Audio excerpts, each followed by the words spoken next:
Welcome to No Weak Sauce. My name's Tony Miller, and this is a YouTube channel about cancer. Today I want to talk about two different things, both of which involving the COVID-19 crisis that we currently find ourselves in. I've been getting a lot of questions, a lot of comments about, what's it like for you, Tony? What's it like for you? Someone who's immune compromised, who's been through cancer, just survived, and still has a compromised immune system. So, to answer that question, really, I just want you to all realize that the fear and what you're scared about right now is that your immune system can contract COVID-19 very easy, right? Like, that's what everyone's worried about right now, is that there is a virus going around the world that nobody has any immunity to. And we're all scared about that. Here's the thing. Since I've started chemotherapy, that's been my life. Every single day. And that's been not just my life, but the life of a lot of people. Some of the people live like this their entire lives. It's scary. Every flu season, I'm going to have to worry about this. Until my immune system comes back 100%. But there's people whose immune systems never come back 100%. The elderly. They have compromised immune systems sometimes. Some people who have transplants who have to be immunocompromised for the rest of their lives. This is how they live every day. And just because they wash their hands and just because they take care of themselves doesn't mean the person next to them does. And people stay away. So, for me, nothing's really changed. There's just another disease out there that could potentially kill me. And that's just the thing of it. Now, this pandemic right now is obviously coupled up with the fact that there might not be enough hospital beds. All right, and that's really the big thing that everyone's very nervous about, is that there's just not going to be enough room, and flattening the curve and all of that. But as far as how has my life changed, or how have I viewed X, Y, and Z, I'm just nervous about getting it at the peak, and there might not be a hospital bed or a ventilator for me. Which I'd say is the same fear as everybody else. And that's why we're trying to flatten the curve. The second thing I want to talk about stems from a Facebook comment of a friend of mine. And we had a conversation, I responded to it, and then we started talking offline a little bit about X, Y, and Z. And he was like, hey, what you just said is really awesome. I think you should make a video. He knows that I do these videos. He says, I think you should make a video and just say what you said, because that makes a lot more sense to me.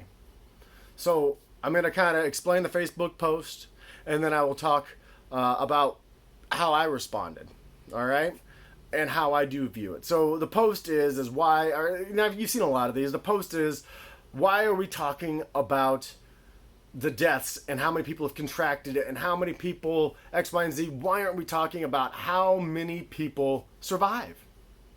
And that the survival rate is 98.5%. That was just what this Facebook post said, all right? I don't know the actual thing. I'm not going to fact check it. We're just going to use that number as a base number for this conversation, all right? Because that was how the post was. It was, the 98.5% survival rate. Why are we not talking about that? Why are we constantly placing fear in people's hearts, and making this country scared?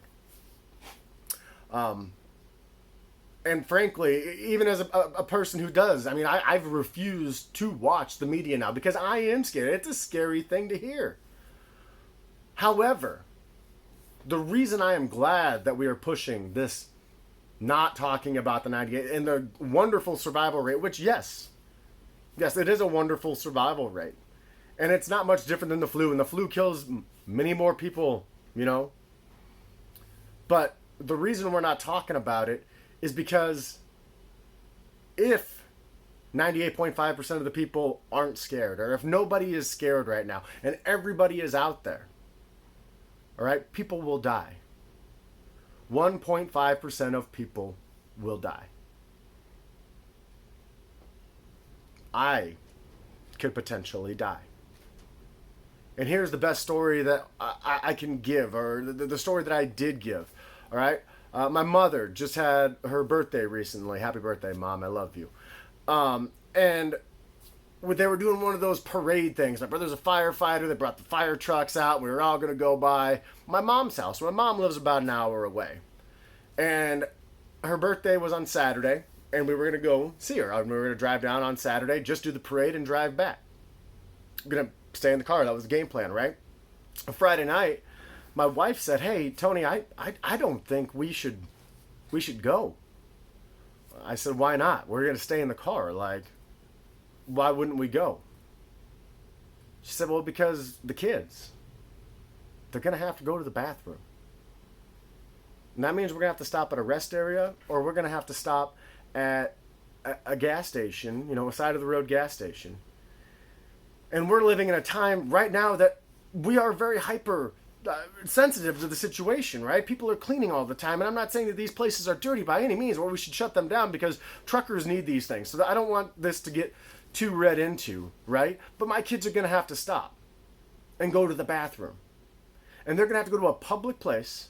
And if somebody doesn't take this seriously and he sneezes and he touches that handle and flushes the urinal, and then my son shows up and he touches the thing, and somebody doesn't wash their hands enough, and X, Y, and Z, kids are kids, adults are adults if they don't care. If they're not thinking about it because, hey, I'm going to survive. That's what this guy thinks, right? Hey, I'm going to survive. No big deal, right? Well, everybody in that story, the guy who touched it, my son who touched it, everyone, my son when he got back in the car, they're not going to get sick. They're not going to die. They'll all survive because they're part of the 98.5%. But that 1.5% me who's in the car, I might die.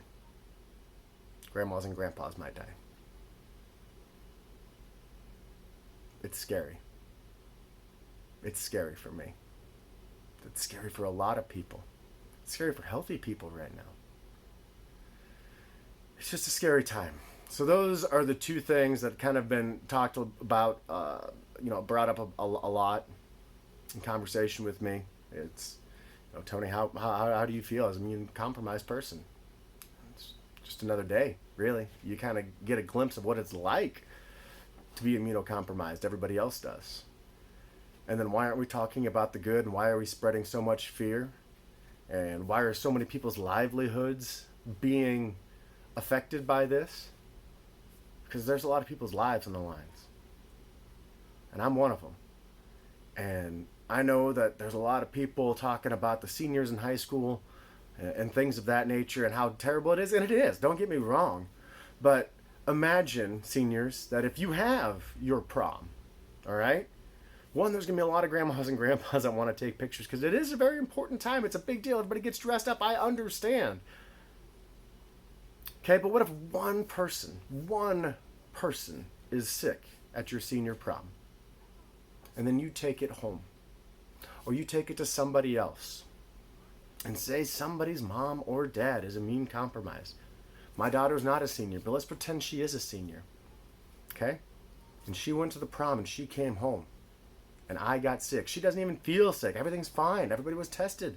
Everybody, had their temperatures taken and so on and so forth. Right? We went through all of the precautions. But I still got sick.